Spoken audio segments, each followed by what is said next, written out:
ফিরে এলাম বিরতির পর। মার্কিন স্টেলথ এয়ারক্রাফট F-35 ধরা পড়ল ভারতীয় র্যাডারে। ভারতীয় প্রযুক্তির কাছে হেরে গেল মার্কিন প্রযুক্তি। ভারতীয় integrated air command and control system মার্কিনদের থেকেও বেশ কিছু ধরা পড়েছে বলে জানা যাচ্ছে। মার্কিন স্টেলথ এয়ারক্রাফট F-35 ধরা পড়ল ভারতীয় র্যাডারে। ভারতীয় প্রযুক্তির কাছে হেরে গেল মার্কিন প্রযুক্তি। ভারতীয় integrated air command and control system মার্কিনদের থেকেও উন্নত।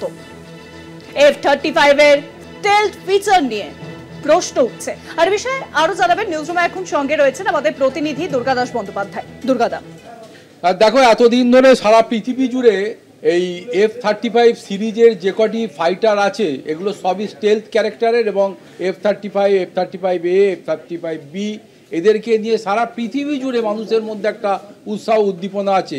এর নাকি এর যে স্টেলথ ফিচার রয়েছে, এই স্টেলথ ফিচারের জন্য একে নাকি ডিটেক্ট করা যায় না।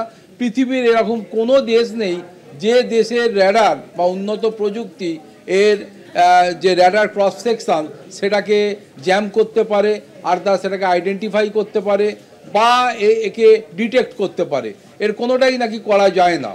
কিন্তু রিসেন্টলি যেটা হয়েছে যে ভারতীয় বায়ুসেনার পক্ষ থেকে সম্প্রতি জানানো হয়েছে যে ব্রিটিশ রণতরী HMS ওয়েলস এই সময় আমাদের আরব সাগরে সেখানে রয়েছে, এবং সেখান থেকে একটি F-35B ফাইটার এই ল্যান্ড করার কোনো সমস্যা থাকার কারণে এরা ডাইভার্ট করে এই ভারতীয়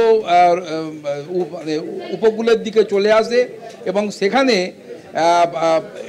এই কেরলের যে এয়ারপোর্ট রয়েছে সেখানে ল্যান্ড করতে চায়। কিন্তু এই সময়তেই ভারতীয় যে IACCS অর্থাৎ integrated air command and control system রয়েছে তাতে পুরোপুরিভাবে এই F-35 ডিটেক্ট হয়ে যায় এবং এর ফিচার ধরা পড়ে যায়, এর যে র্যাডার ক্রস সেকশন সেটা জানা যায়। ফলে তার পাল্টা হিসাবে সুখোই MKI-কেও পাঠিয়ে দেওয়া হয়, এবং এর পরেই কিন্তু F-35-এর বিমানের পাইলট তিনি যখন এটা বুঝতে পারেন তখন তিনি জানান যে তিনি রণতরীর ওপর নামতে ব্যর্থ হয়েছেন, তাই তিনি জরুরি অবতরণ করতে চাইছেন।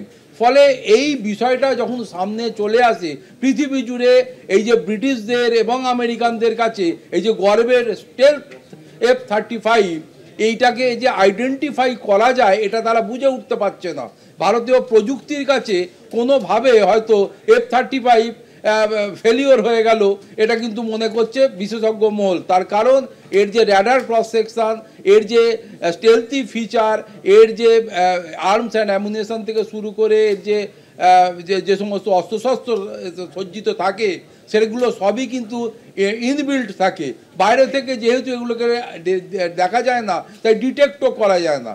কিন্তু তা সত্ত্বেও ভারতীয় প্রযুক্তির এই IACCS সিস্টেমের আন্ডারে তাকে যেভাবে ডিটেক্ট করা গেল তাই নিয়ে কিন্তু বিশ্বজুড়ে প্রশ্ন উঠতে শুরু করেছে, সত্যি কি আজকের দিনে F-35, F-35B স্টেলথ পঞ্চম প্রজন্মের, ষষ্ঠ প্রজন্মের বিমান?